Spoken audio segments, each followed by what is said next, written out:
All right, welcome back to the Alec Lewis Show. I am your host, Alec Lewis. This is episode 123, recording on Monday, October 27th from the Vikings facility, where there was a little practice today. Got a little snippet, no press conference from Kevin O'Connell, but there was news. If you haven't heard, Carson Wentz is undergoing season-ending surgery to his non-throwing shoulder for a torn labrum that was suffered in London against the Browns. Yes, he played multiple games with that injury, and yes, we will talk a lot about that over the course of this episode. Some thoughts from me after a little mini-buy study, and then took some questions from you guys on social media that I will get to here shortly. If you're new here watching on YouTube, please hit that subscribe button. There's a little red square in the corner. You can do that pretty easily. It's free somehow. They allow that to be free, where you just subscribe immediately. And then if you listen on Apple or Spotify or iHeart, wherever you get your podcast, you can rate and review and follow and whatever else they allow you to do. Helps us out. We really appreciate it. This show is presented by First Resource Bank. That is a member FDIC bank in the Minneapolis area. They've got branches all over the place, and it's run by some Vikings fans, Tim Siegley, Aaron Siegley, and Charlie Anderson. If you've listened to the podcast, you know about those three. And, the whole staff's great. You go into the branch on Washington, walk in there. Christy at the front desk is probably going to ask you what you think J.J. McCarthy is going to be able to do this weekend when it likely starts against the Detroit Lions. So First Resource, please check them out. The show's also sponsored by Unreal. That is a locally owned clothing brand that has become my day-to-day wardrobe. This shirt right here is Unreal. I'm getting made fun of by Adam Thielen for how much I'm wearing it, but he's endorsed too, so he gets it. He's been on the Unreal train from the get-go. They've got NFL drops that are some of the nicest hoodies you're going to find, and I don't wear Viking stuff as an objective journalist, but family members and stuff, they may have some Unreal coming to them very, very soon. If you've listened to this podcast, you know that Carson Wentz was dealing with a very serious injury to his non-throwing shoulder. I said that many times, have said that many times over the course of the last 3 weeks, and that wasn't random. Carson Wentz, like I said at the top, he suffered the torn labrum in that game in London against the Cleveland Browns. And actually, the game before against Pittsburgh and Dublin, he had a pretty serious rib injury coming out of that game that kept him out. I remember watching practice on a hill in Ware, England, at the Vikings team hotel, and Carson would throw passes, and he was grabbing his rib after. And that was before the torn labrum, which makes the comeback in Cleveland all the more pretty wild. And then it makes what we've seen the last couple weeks or the last week or so with the Philadelphia game and the Chargers game pretty interesting to discuss. There are a lot of ways I could go with this. One of the first things I'll say is, I have the utmost respect for Carson Wentz's willingness to play through what he did. Not sure how many guys would do it. I said that also on KFAN. I co-host the Friday Football Feast on that radio station, which I revere. And I potentially last week I said, I just don't know how many guys would play through it. So Carson deserves an immense amount of respect for doing that. Why did he do it? There are probably a bunch of reasons. One, this was his first chance to start meaningful games in a long time. And the opportunity to get to do that is something, especially for this team that he grew up rooting for, he didn't take for granted. The other aspect I've thought with this is he got here 2 weeks before the season. And so that's not a lot of time to generate, respect or trust or, just reverence from the locker room. And so to play through that, you have to imagine, or I know that internally the amount of just appreciation people had for what he was willing to sacrifice for the team that had been built and massaged and kind of managed for months previous to that. That's definitely notable. Now, I say all of that, and I do think it's worth talking about Thursday night. It was hard for me to watch. I put this on Twitter. You can follow me there at Alec_Lewis, where I, have thoughts throughout the week, games, everything. But it was hard for me to watch knowing what he was playing through, even though it is a torn labrum. So it's already torn. Like just the amount of agony and pain that would entail of you already have a torn labrum. If that gets hit, I mean, there was the play where he threw a pass and it was deflected, and then he couldn't lift his arm to bat it down. In my mind, obviously myself, I'm like, man, this is unbelievable. But you start thinking about his family, really. If you're his brother, if you're his parents, if you are, his wife, his girls, and you see your family member who you already know is dealing with an unbelievable, an unfathomable amount of pain going through what he was going through.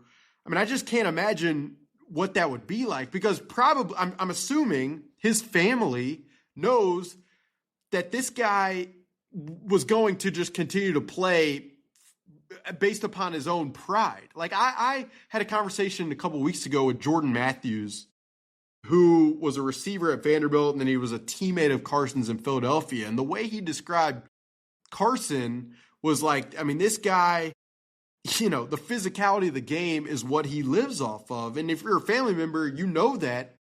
And yet you see him out there continuously taking hits, and your mind probably goes to the long-term ramifications of it. And obviously a lot of the conversation I've seen on social media, and that, I've received texts from friends about and family today, is how could they have let him continue to play knowing the severity of that injury? And it's an interesting question. The analogy I consider is it's almost like a boxer. Those guys or girls are wired to give it everything they have inside that ring, and to not show any signs of weakness or reason to doubt their strength or toughness. And in a boxing fight, it is incumbent upon the corner, the cut man, the person who holds the towel, the water bucket, that I don't ever really understand that they're, rubbing on the boxer in between rounds. It is their responsibility to ensure that the boxer, doesn't get hurt to a level that you can't come back from.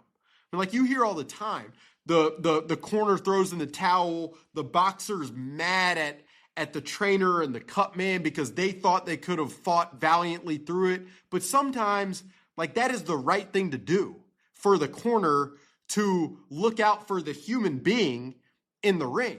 And Kevin O'Connell, after the game, was asked about, did he consider, with the amount of hits that Carson was taking behind what really was a de facto third string left tackle, third string right tackle, third string center, essentially, with Blake Brandel. Did Kevin O'Connell consider pulling Carson from the game just to, ensure there wasn't worse injury? And Kevin was like, the trainers kept coming up to me, Tyler Williams, the director of health, and updating me on Carson's status, and they believed and they deemed, obviously, that it was okay to play it out. I just speaking only for myself, observing, it was hard to watch.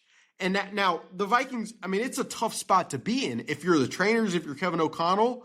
And you guys might be asking, what's the tough spot? You got to, and I understand those questions, believe me. But if you take Carson Wentz out in the third quarter and the fourth quarter, and you put Max Brosmer in, you're doing, if you're Kevin O'Connell, what you've said you're not going to do time and time again. You're not going to throw the young quarterback who's never played into the ultimate suboptimal environment. Now, it's tough to square that with, but you're willing to throw the veteran into this. It's tough to square. I understand that completely.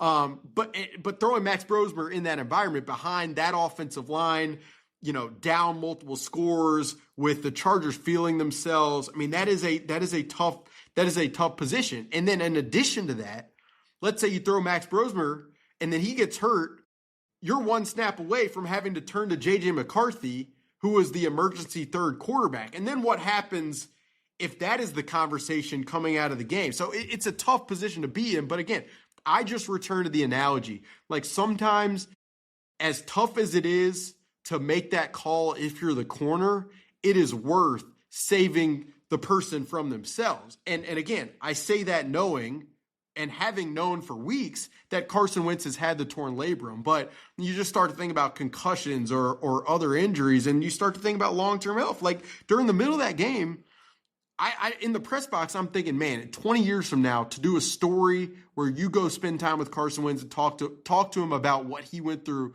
like that would be a fascinating deal, because this is really difficult to watch. So that's kind of my take on that, and that's a lot of where my mind has gone in the aftermath of thinking about this thing since Thursday. And sometimes I'll ramble a little bit, and you see like that was kind of a ramble, but like I just think that is the context and the prism with which like it makes these things complex. And if I'm not bringing up all angles, aspects, sides of the situation, of how I thought about the situation, then I'm not using this platform, which allows me to talk as much as I want to the betterment for you guys. So that's where my mind goes. A couple other things, like even before this injury, one of the thoughts that I had for this podcast was just the quarterback play. And it's hard to separate or just, delineate with this team right now what is the primary issues. But I went through a lot of the numbers and watched the film back from a lot of the games thus far.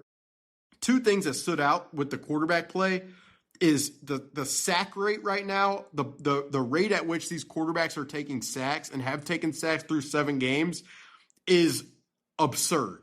It is the highest pressure to sack rate in the NFL, according to Next Gen Stats, which means when the Vikings are pressured in the pocket, those are becoming sacks at like a 30% rate, which is in the last 10 years one of the highest rates in the NFL. This year it's higher than Justin Fields, who has struggled to see the field. It's higher than Cam Ward in Tennessee. And so, I mean, that's one of the things that stands out. And the other aspect of the quarterback play, so they're taking, way too many sacks.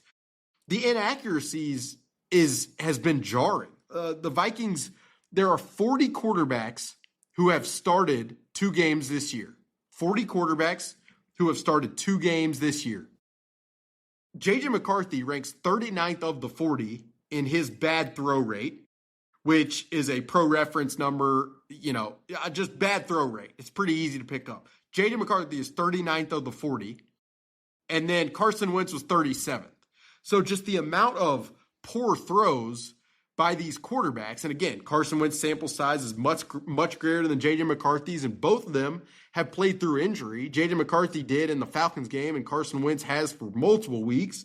So it's really, how much of the inaccuracies was injuries contributing to? It's a hard question to answer, but just the facts are the facts.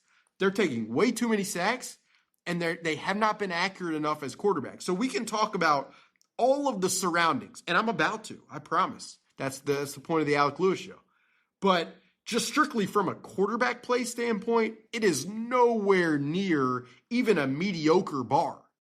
And so, as we look ahead, and as J.J. McCarthy returns, likely this upcoming weekend against Detroit, against the Lions team that their defense ranks near the top in every metric: run defense, pass defense, run offense, pass offense. Must be nice.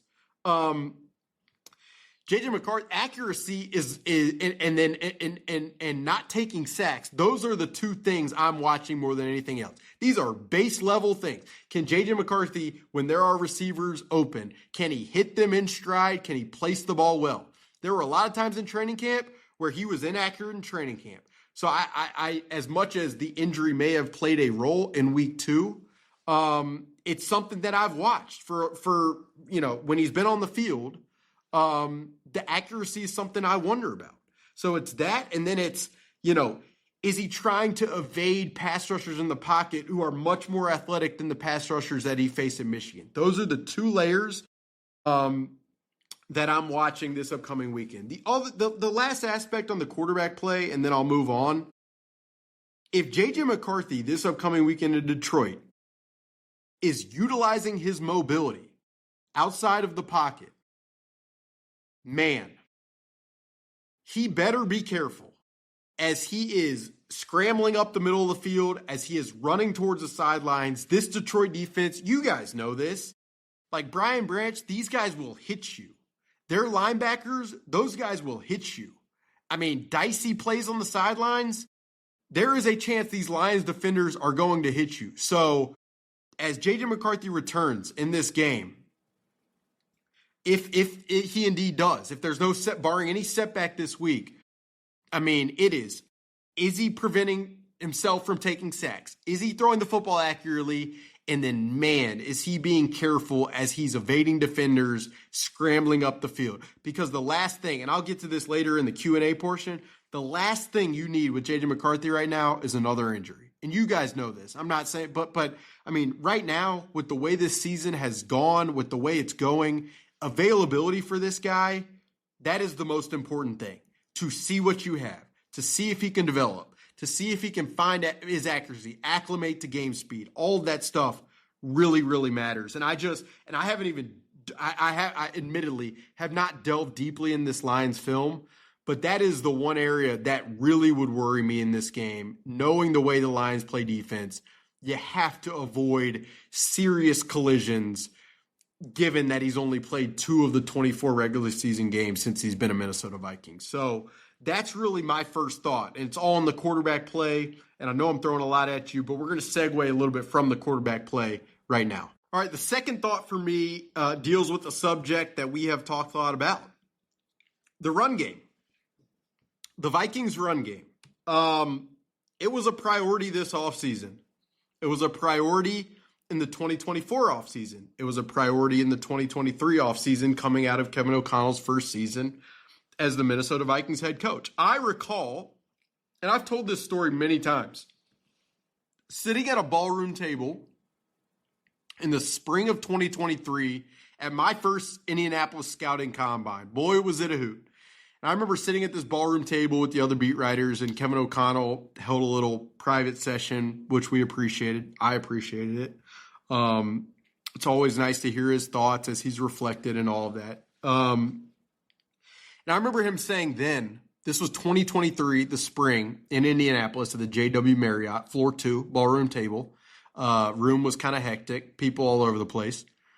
I remember Kevin O'Connell saying then that the run game needed to be a priority entering his second season as the head coach. And he talked a lot about it that day. I'm sure I have the recording, the interviews, all that stuff, and I could go back and delve into it. And I've probably done that for stories for multiple years because I brought this up many times.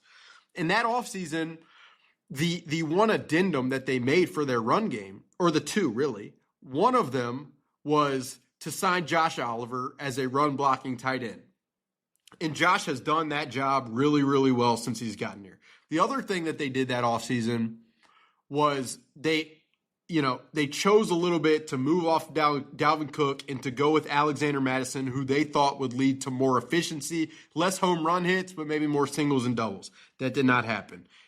We all know this. Alexander Mattison fumbled a bunch. He is a phenomenal dude. Really enjoyed being around him. But as a running back in 2023, not good. So that was the priority, that first offseason. And then again, before 2024, it was a conversation point, brought in Aaron Jones. That was a big signing. The run game efficiency was just about the same. Now this offseason, there was a couple, they brought in Jordan Mason, acquired him from the 49ers. And then another conversation talking point was that the team hired an assistant offensive line coach, Keith Carter, with kind of a interesting, people had interesting perspectives about him, but came with some run game experience, was a physical, kind of hard-nosed type of coach.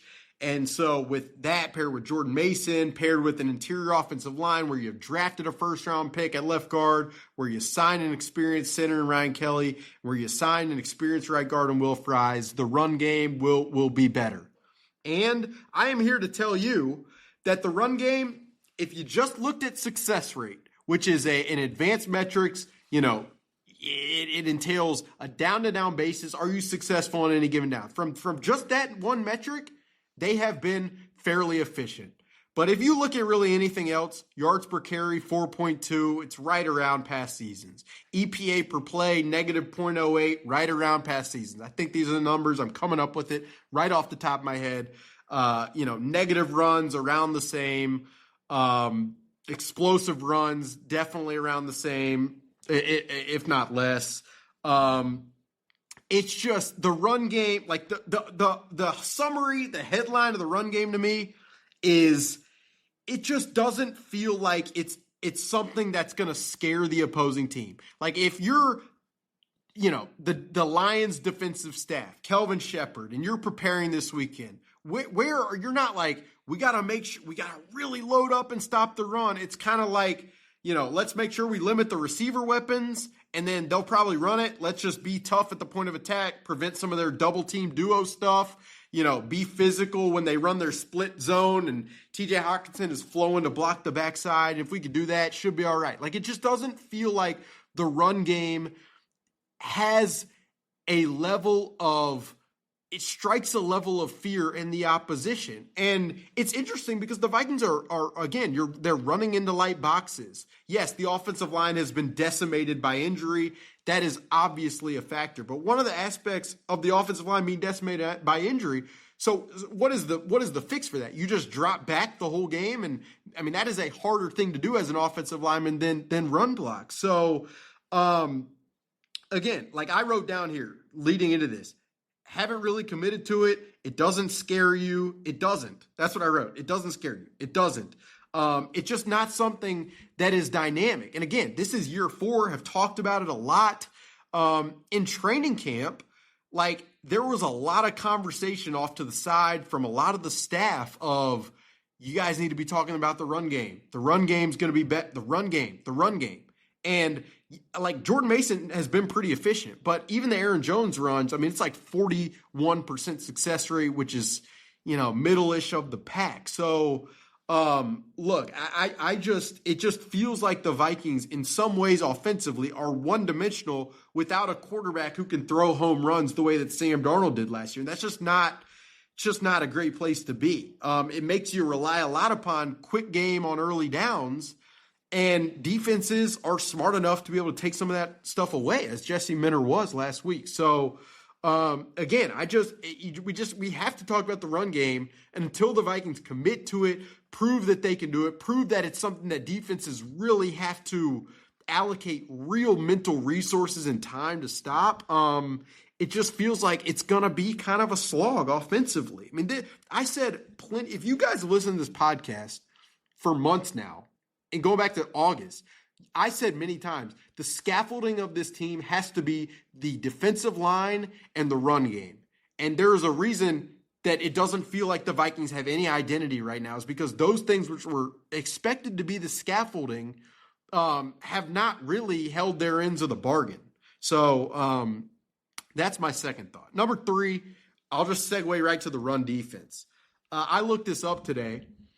If you look up all the teams defensively and how many snaps they've played against heavy personnel. So that's like 2 tight ends, 2, a fullback and a running back, 2 tight ends and 2 fullbacks. I mean, the Chargers were using Tucker Fisk and Scott Matlock, who literally seem straight out of 2 Men in a Truck. I used that joke last week. I'm going to use that for the rest of the time. Scott Matlock and Tucker Fisk would be the types of guys I would want to bring a couch up to my apartment. There's just no doubt about it. They are.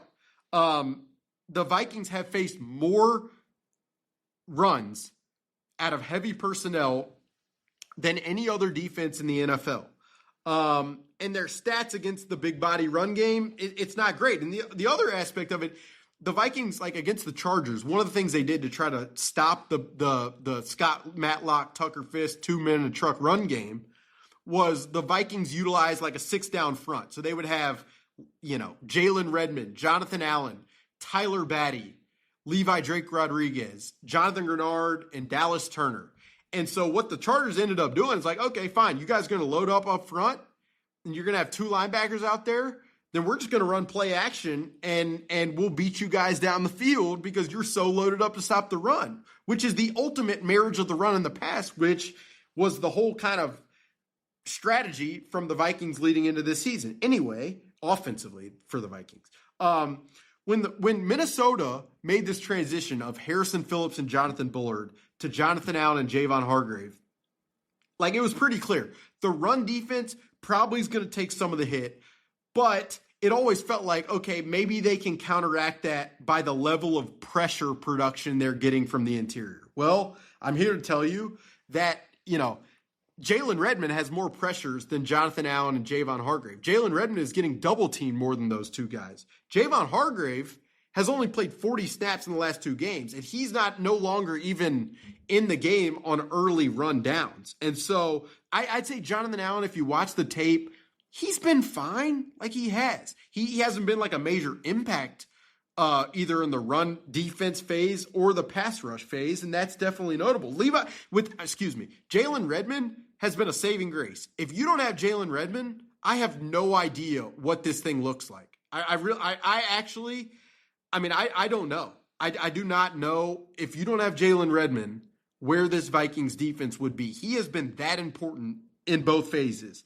Levi Drake Rodriguez has been serviceable. Again, by the way that they are structuring their personnel right now, they have more confidence in Levi Drake Rodriguez to stop the run than Javon Hargrave. And the film would probably tell you that that's a sensible approach.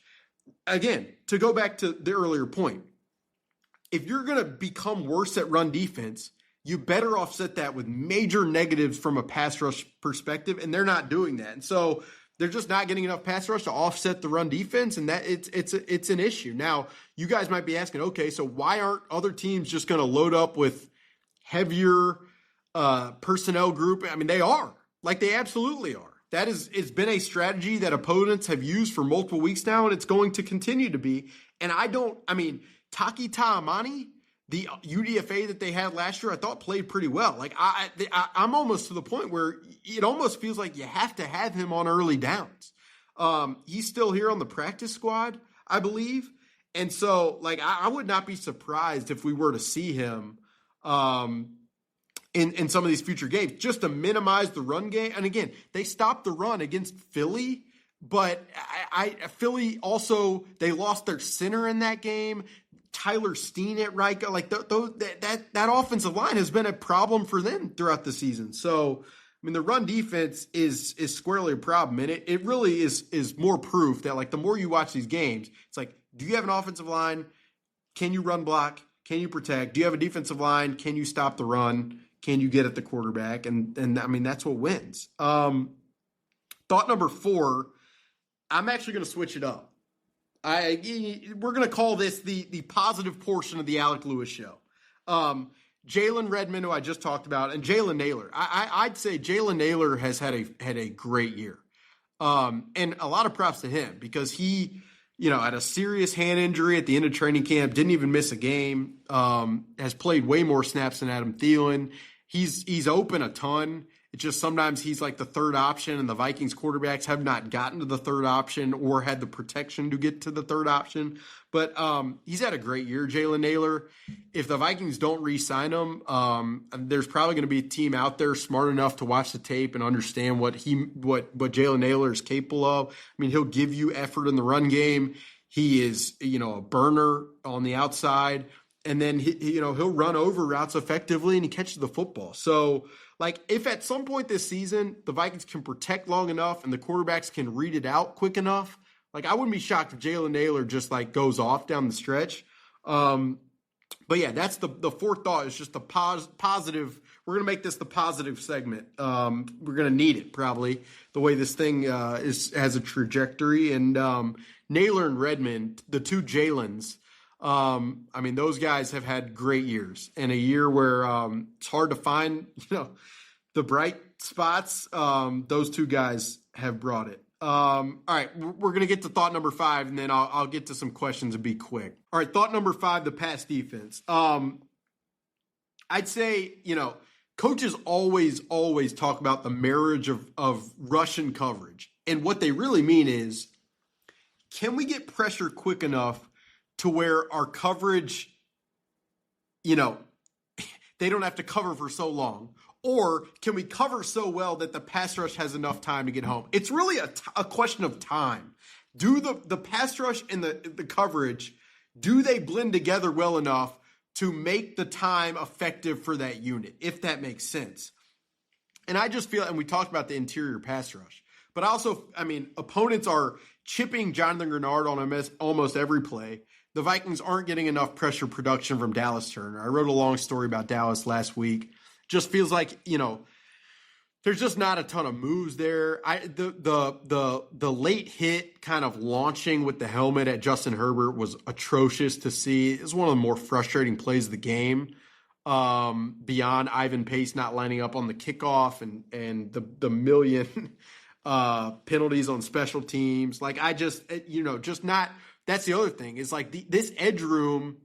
Leading into the season, we talked about it. I talked about it like this is going to be such a dynamic group. And obviously Andrew Van Ginkel has been hurt, and the Vikings have felt that to a level that I didn't know was possible to feel it. But, there are ways to diffuse edge rushers with chips, with, there are a lot of them. And the other aspect or component of this defense right now is it just doesn't feel like the blitzes are crazy effective. Like they'll run the weak side off ball linebacker blitz, and if the opposing running back can pick it up, it just doesn't really get home. And then there was the early change. I thought, the play that maybe was a pick by Isaiah Rodgers in the first possession of the game, like that was one of the best blitzes they've run in weeks, it felt like, where they bring, I believe it was Josh Metellus off the edge and play a little read coverage on the outside. But other than that, it just feels fairly, they do what they do. It's just kind of how it is right now. And then on the back end, if there's time, there's either space in the zone coverages or these corners and the secondary isn't trusted to play man. It's just not. Like Josh Metellus isn't really, he's lost A.J. Brown. Aronde Gadsden beat him across his face in the red zone. But Josh Metellus has never been a coverage player. Like he's always been most effective in the box. That's just not where you want him playing. And then the communication, maybe you underrate Cam Bynum's consistency. Maybe Stephon Gilmore's, his working with Harrison Smith. Like Isaiah Rodgers has not been as sharp. So just the marriage of the rush and coverage has not been close to a level that I think, we envisioned it. And that it's, really, as you look forward, that it's going to have to be for this team to have any success. All right, I'll get to the Q&A stuff. Ask for these on social media. If you're not following us at Alec Lewis Show on Twitter, you can do that. At Alec Lewis Show on Instagram. I didn't prep for these. I'm going to go with them pretty quickly. Nick Miller, based on where we stand now, what are reasonable expectations for the rest of the season? What should be considered successful? J.J. McCarthy staying healthy for the last 10 games, or if there's playoffs. Him staying healthy for the rest of the season would be a success. Because then you have somewhat of a feel of, what do you have? Where's the development? What do you need to do for next year? But really, I think more than anything that would make this successful more than any wins, losses. We could talk about proving that you run the football and all this stuff, but like the quarterback position is the most important. And the Vikings invested a heck of a lot and have invested a lot of time and made a decision to forge through with J.J. McCarthy to be the starter this year. So what do you have? Figuring that out requires him staying on the field. So maybe that's like a little tongue-in-cheek or hyperbolic or whatever. But I truly believe at this point that would allow this thing to be deemed successful, to have an understanding of where it's at. Pie in the can. Could you see the front office trading away a veteran or two if the outcome of the Lions game isn't good? Maybe Hawkinson, or do they just write it out? Look, it's to go into sell mode in a season that you spent $344 million in cash and you're in your fourth season not having won a playoff game. I don't know. It's hard to see. But I'd say I'd never rule it out with players who, might be in the last year of their contracts, uncertain futures. If there's a deal that is sensible, I mean, this team needs draft picks. They need young players to produce. The best way to acquire young players is through the draft, and the more picks you have, the better chance you have at hitting. We'll kind of see. But if the outcome of the Lions game isn't good, we're going to have Colton Pouncey, my colleague, on a preview. But it is hard to come up with a path where the Vikings win this game other than a major injury in the Lions or crazy turnovers. But this team is tough. Let's see here. With O'Neal getting injured again on field goal PAT, why do teams not put in second and third stringers for at least the PATs? Well, you only have so many offensive linemen up for the game, and you're not going to use the center because Andrew DePaula is obviously the long snapper. So you're pretty limited. The special teams phase is interesting because it's obviously has a much higher importance this year than it's had in the past. And I'd say the special teams units for the most part, besides the penalties, with the players that they are working with, I honestly expected the special teams unit to be much worse than it's been this year. Will Reichard's been pretty money. Ryan Wright has not been good, but he has not been awful. And then Miles Price hasn't muffed punts, which he showed in training camp that he could do. So, it's tough for that group. They're working with a ton of young guys, etc. Since it's been a nonstop concern for the Vikings since forever, what stops the Vikings from calling the top O-line coach in the league from an expiring deal and offering them 4 times the market price for his services? I think years ago, John Gruden said that the offensive line coach is the most important hire that a head coach makes. Look, it's pretty hard to evaluate Chris Cooper, and I know a lot of fans want me to rip him or call for his firing or what have you. And this is not a defense of Chris Cooper. You could probably convince me either way. But for most of the years, he was working with Ed Ingram, Garrett Bradbury, Dalton Reisner, Blake Brandel, and now I will say, they obviously haven't drafted and developed offensive linemen. You look at the Indianapolis Colts; they let go of Ryan Kelly, they let go of Will Fries, and now they're developing a guy Bortolini who's an All-Pro caliber, and gone calls, and they had developed Will Fries in the first place. So you ask questions for sure, but they've only drafted 4 offensive linemen, and 2 of them were late round picks, and Walter Rouse and Michael Juergens, who. I talked to scouts at the time. We're I don't know. So, look, the offensive line coach is essential, but it is also the responsibility of the whole staff to be married together, to buy in, to view things from a run-pass standpoint. That's what I'd say on that. Jonathan Moore asks, can you elaborate on what you meant by this from the other night? This is an unraveling of the tension that had been building for some time. I wrote about this after the game. It's felt to me really going back to the spring that there's been an underlying tension with this team. And its staff, the staff is a part of it, the players, obviously. But you just get the sense that the joy that has been there in the 2 of the 3 seasons where they have won double-digit games, you just don't feel that. You just don't feel like it is as their every day is as downhill as it seemed like days in the past were. And I said that, I wrote that, there are multiple people kind of familiar with team dynamics who have, talked about this, but, I'll say that part of what has made Kevin O'Connell so great in his role is just the feeling that there's always like there's like an underlying joy, there's an awareness, there's a calm within the storm, and you just haven't felt that as much. And I thought it was important to mention. Let's see here.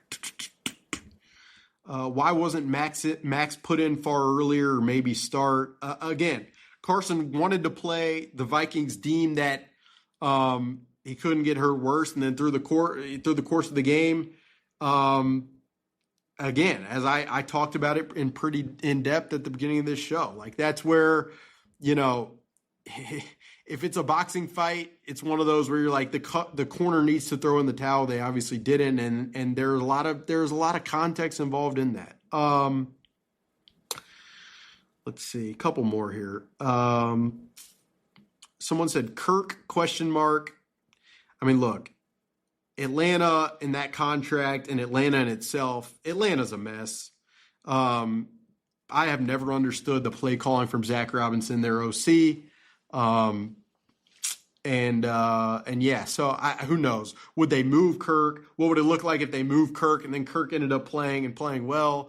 I will say, like, the Falcons played the Dolphins. Kirk played this weekend, and there's a lot of like on Kirk is awful. Now, the movement is worth probably questioning, but and there was a miss to Darnell Mooney over the middle of the field, but part of me was like, should Darnell have taken that vertical? So, I mean, I don't know. Kirk didn't throw any picks. He got the ball out.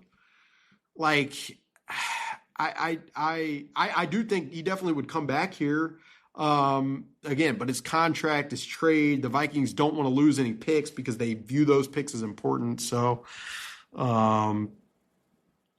yeah, I'll end it with this. How much responsibility does the Vikings coaching staff bear for the slow, development of Dallas Turner? Well, I do think it's interesting that Mike Pettin. So I'll go through kind of the arc of this.